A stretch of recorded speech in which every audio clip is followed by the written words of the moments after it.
coming from Hong Kong. yeah, Hollywood.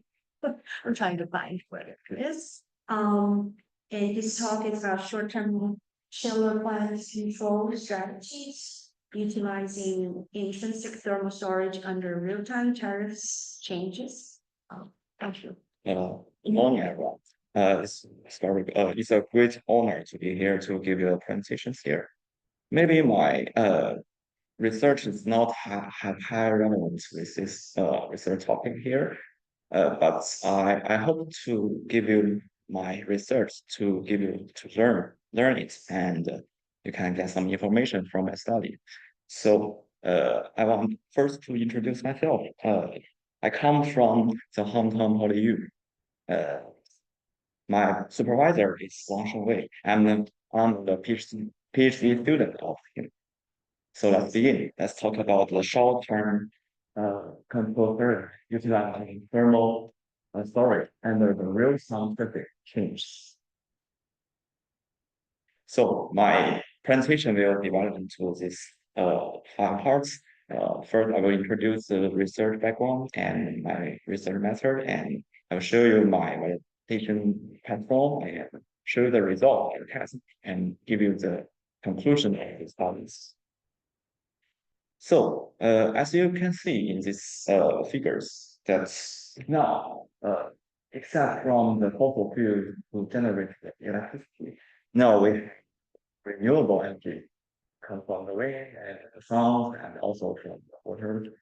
So our power price system has been changed in the next few years. So when we have changes, so our real-time price will also have to change to make to have new situations. We will not have a stable price that will not change, but we will have a real-time price. The price will change also in different hours. So my research really focus on building cooling system. This system is applying for the building, supply the cooling energy to the buildings. So in this system, you have the chiller plants, residential commercial buildings, and the end use. It have relevance with the weather and also have the something factors with the chiller plants. So the new challenge of this research is from the powers and the users is to achieve the consumer adaptabilities to adjust the cooling system to real-time price required flexibility and advanced measurements. So you can see from the figure 1, it shows the cooling load of the buildings and energy price in the summer. So the blue line shows the cooling load in one day from 0 o'clock to the 24 o'clock, and the blue line shows when it comes to the afternoon, the cooling load is very high, and when it goes to the afternoon, the cooling load comes down and have a little bit of risk. It's when you look at the time of the price will also change, but we have some difference between the cooling load and the energy price. So there are difference in price peaks and the building peaks cooling load. So maybe we can utilize this difference and to have some energy savings and the price savings between this difference. So in terms of the high effect electricity period, there is a potential to reduce the energy expense by renational or renovations the cooling storage. So let's focus on my research field. From the focus on the chiller plant. From the perspective of the supply side, we want to improve the chiller efficiency, and also when we improve the efficiency, we also want to cut down the energy costs and the real-time price. Here, the figures show the diagram of typical HVAC system. You can see that this is a building. It has very lot of energy use. In the building, there have some 10 air units to apply the cooling load. And between these systems, they have some chiller pumps and some pumps and some fans to deliver the cooling load to the end use. So there needs to be something controller to put into the chiller plant to control the chillers to have a better deliveries to the buildings. Because if we don't have any controls, the cooling load will have some disorder and chaos to the buildings. So this may be cause a lot of energies. So during this case, we need to figure out and under the real-time by the situations we need to change. So here's a picture of the application scenarios. We need to have enough capacity of the cooling energy storage because in my studies, I utilize the energy storage. This storage is not the cooling waters of the so not a water pump, but it's water in the delivery systems. You can see that if you want to deliver the cooling load to the end use, you need to use a distribution network. So distribution network has capacity. So this capacity can be utilized to storage the cooling.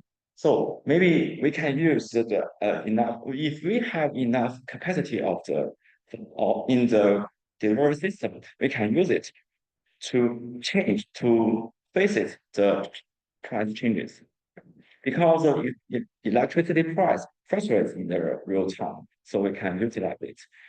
And we also need to notice that our vehicle has some difference in the scenarios. As you can see in these figures, the cooling will have a high peak and a low peak, and also have a quick decrease in other years. Looking this. So there are some different scenarios. So what is the scenarios? Slowly. The scenario A is during the end of office hours. As you can see, the figure 3 it shows the cooling load of the central cooling system and of working day before. And about when I have working days, the cooling load will decrease very quickly and will fluctuate in some plants. So during this period, our cooling plants will have some also have some fluctuates. In order to face this challenge, we need to have some change. Scenario B is when has a low cooling load during the night. As you know that in the night, in some buildings, they also need air cooling systems. So, but in the buildings, the cooling load is not very high, especially in the night. So in this period, if we need to open the chiller plug to supply the cooling load, we have to face maybe we will face this challenge that our chiller plant will have a low efficiency when we talk with low current because the current load is very low, but our chiller plant capacity is very high. So the COP, it is the coefficient of the chiller plant is not very high. It will cost much more energies in these areas. So here's comes my research idea. Compared with the conventional sequence control, our optimal sequence control will focus more on the chiller's efficiencies, and we also consider the chiller COP and the capacity of storage and the real-time time are all considered. And we also need to note that in this control survey, we need to have less unnecessary chiller switching because switching is not a thing that we want to really to see. When we change the open number of the chillers, the chillers might be cut down. So we need to cut down some unnecessary switching in the control. So the key point is that we need to determine and check the stature of the chiller's PLR. It shows PLR means the partial load ratios. It means the cooling load divided by chiller intensity of the chillers. And we also wanted we need to note the solar signal having couple hours. And in this study, also need to use the predictive models. We need to use this model to predict the cooling load and the price trend in the next hour. If we have prediction values, we can use it and make some change before the Windows come. And we need also use to just like the hourly of the chiller, number of chillers and the power and so forth. Then have the change of the chiller counts. So here the main thing of this studies is show the chiller sequence control circuit. It will divide into 3 steps. Each step shows the importance of this chillers. First, we will check the chiller condition, and then we will check the chiller cooling storage capacity, and then we consider to look at the real-time price, because chiller condition is very important. When the chiller have when the chiller have high PRRs, then we'll see that the chiller is very high efficiency. Then we will not have to give up the charging directly. If the chiller is working under the very low PRRs, that means the chiller is not high efficiency. So we will start to consider to charging that we need to consider the energy storage in this step. Then, if we consider to charge when we need to move to the next step, that we need to check in the cooling storage system of our in capacity of our system. So if the capacity is high or is low, we need to then to decide whether we have the chance to charge or discharge. If we have more capacities, we need to charge. If we don't, we need to consider to release. And then we need to consider at the last, we need to consider the real-time price of energy signals, because there will have some different situation price. You will see these letters and these figures that show the energy price in different ways. Because the prices will change. If we think that the price will change in every 15 or 30 minutes, the price will go down or go down up through different situations. If the price is go like this, we will consider to charge. If the price go like this, we will consider to release the cooling load from cooling storage system. So here the law and make the validation of the models. So you can see this figure shows the models in the simulation platform. It's called Standard. I built a whole cooling load system in this software, and you can see that my simulation platform will be divided into different parts. It has some water side models and air side models, and also have control system models, and this part to calculate and price. And in the air side model, I will consider different equipment input, different equipment units, and it's a lot of function unit, and the boundary condition will consider the levels and parameters, and we also put it into the external conditions like energy price and the set point to put into the control system model to make it to if we have different electricity price and different situations, so what we can need to do to deal with the same system if we have a greater optimum function. And also because I'm in this model, I use the prediction model here. For prediction models, I use system is the long-term memories models. It's the history prediction model. Time series history.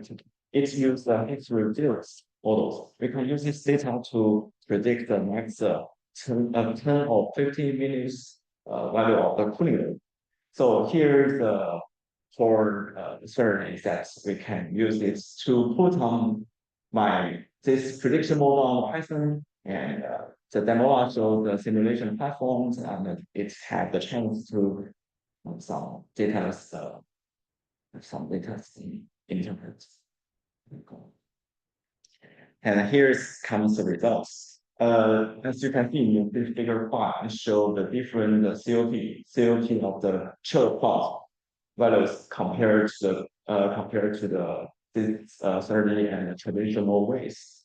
And you can see that the right line shows the traditional 30s used in our system. That's you can see the this value is very low. If we have a low COP value, that means our chiller is not efficient. So if you use my service, you can see that these points will make a chart to have the cooling storage, and then the chiller COP will have a big increase, and it will go down because our capacity is running out. So at this point, we found that it had been charged up. So we will consider to discharge and then close another one chillers. So the COP of the chillers will then go up. So you can see that during this period, our chiller will have a higher COP than before. So it will save energy. And this is also the another scenarios that show the different COP values compared to different our strategy and the traditional players. It shows in the night area because in the night series we will our clean is very low. So in these situations we need to consider we can consider to utilize the cooling storage to have some charge and some charge on the sphere. And this is to consider the price change will make some change to charge and discharge will have some different situations between the traditional ways and alternate situations between the different price really different electricity price. And here's the come to the final result that shows energy cost in different scenarios and the price per dollar. And here's come to my conclusions. And this my studies propose a control very cut down on cost and the real-time price. By utilizing the energy storage with a system with prediction models, the chiller can be controlled to operate with high efficiencies without compromising building thermal comfort. And considering the chiller efficiency, the cooling capacity and real-time price, our optimum control area can achieve the savings in the weekends and also in the weekdays. That's all from my presentations. Any question? Okay,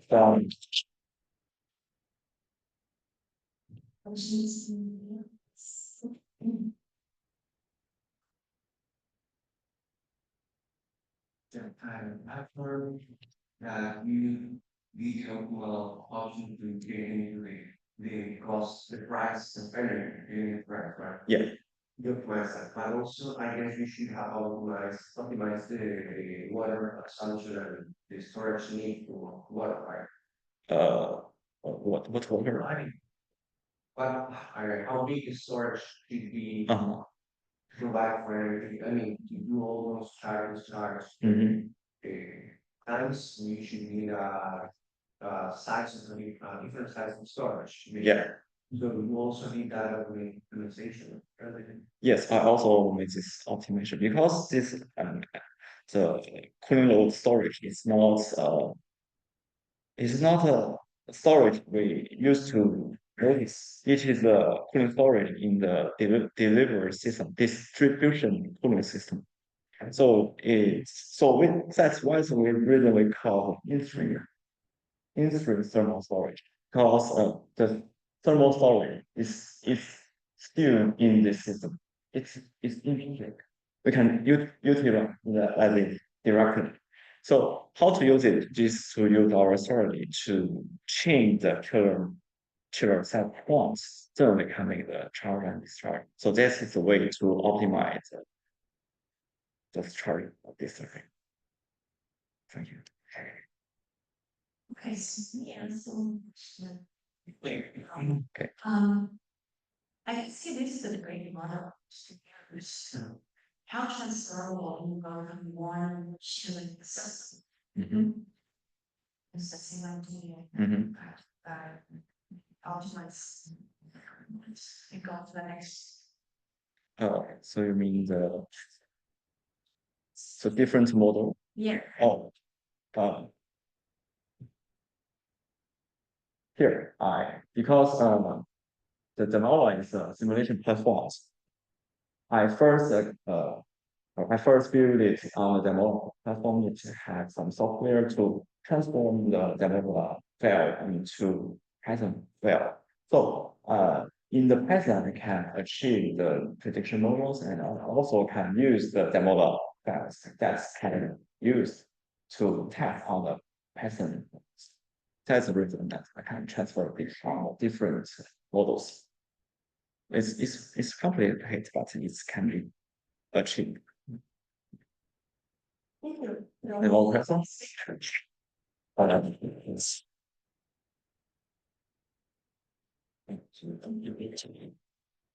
Can I just unplug Yeah. it first? You don't know if you copied it.